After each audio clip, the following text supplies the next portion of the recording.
السلام عليكم ورحمة الله وبركاته. أكم نجابة يا جولة تانية وردوتوتا تغيّا برمجة تكو كان شبكة جبا أكا واي فاي في تدرجو إسان التجرسي سودو زيني في موبايل رتّي نوجتا زيني رتّي نوجتا برمجة سن إساكامية كتنتاته برمجة إساكنا هنولا ni agartan je yaada ani gabbu fadde waan hin jiru asumaan dhokkichi isin agarsiisa ani gabbu fadde waan jalaa qabu jechuudha. Tanaaf hono shabakaallee ni cufa ni agartan je yaada innilleen isa kana barbaanyi isa kana an kassaseen ta'e akkamitti raggootarnaa yaaddan warroonni moobaayilii zeenii qabdan zeenii warri qabdan zeenii firii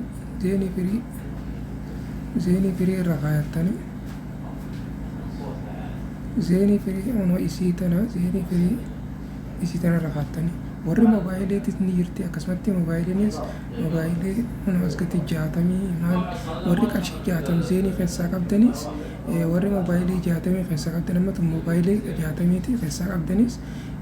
ورّي فري درجين شوفتنيس إسنيف دلقات جل مي الله irratti mi ana hafiyya adalisiisu ka dalagwala allo barbaanyi isa kana khonla hatattamatti dalaga yani jaba barmaade jabaadha wallahi akka wifi fi dalaga me koy utopia adibno utopia adine lallo ega kuma utopia agartan jaba saata usa la irrabbanni haala allo me irmattu abanni laallo akka dalagoobe argisan kun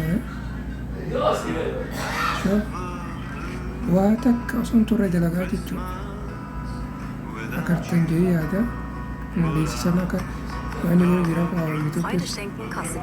milleen jechitoo jechuudha alaatuuti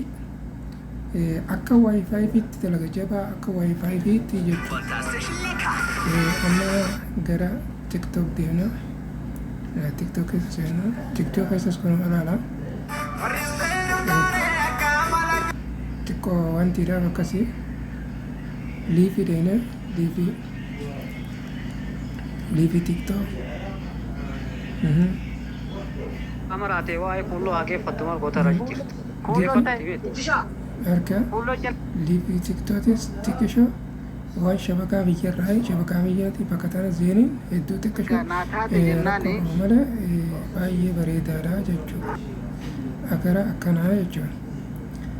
Tanaaf irraa fayyadama bileen kiyyaa barmaayee bareedaadha jabaadhaas